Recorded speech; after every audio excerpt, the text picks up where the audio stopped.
Sai tasty and healthy फूडमध्ये सर्वांना माझा नमस्कार। आज आपण चिकन क्रिस्पी करूया। त्याच्यासाठी मी साहित्य सांगते। फ्लॅश चिकन आहे, लांब लांब पीसेस केले आहे।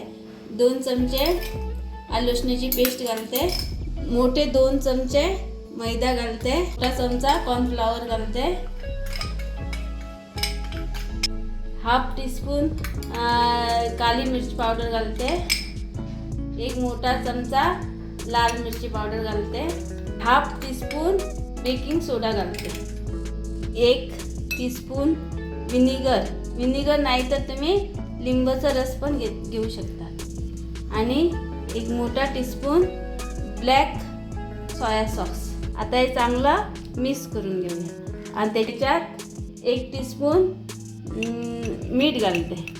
चांगलं मिक्स करून 15 मिनिटं रेस्टला ठेवते।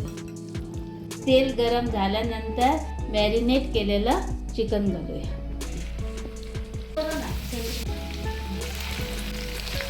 साधारण मी 2 टीस्पून तेल घेतले आहे। मी तेल घेतले आहे, त्याच्यात हाफ वाटी बघ लसूण घालते। लसूण आहे ना ते लाल झाले आहे, त्याच्यात मी कांदा घालते। 2 कांदे घेतले आहे, ते लाल झाले आहे, त्याच्यावर मी थोडीशी करपिलाची पाने घालते। त्यात मी 1 ढोबळी मिरची घातली आहे, ती जरा मऊ होऊ दे।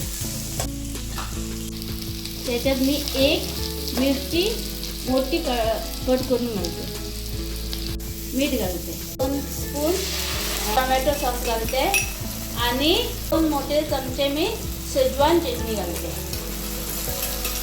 चांगले परतून घेते आणि त्याच्यावर हाफ चमचा सोया सॉस घालते, परतून घेते आणि त्याच्यावर फ्राय केलेले चिकनाचे पीसेस घालते। बघा इकडे आमचं चिकन क्रिस्पी रेडी झालं आहे। तुम्ही साई टेस्टी अँड हेल्थी चॅनलला लाईक करा, शेअर करा आणि बेल आयकॉनला क्लिक करा।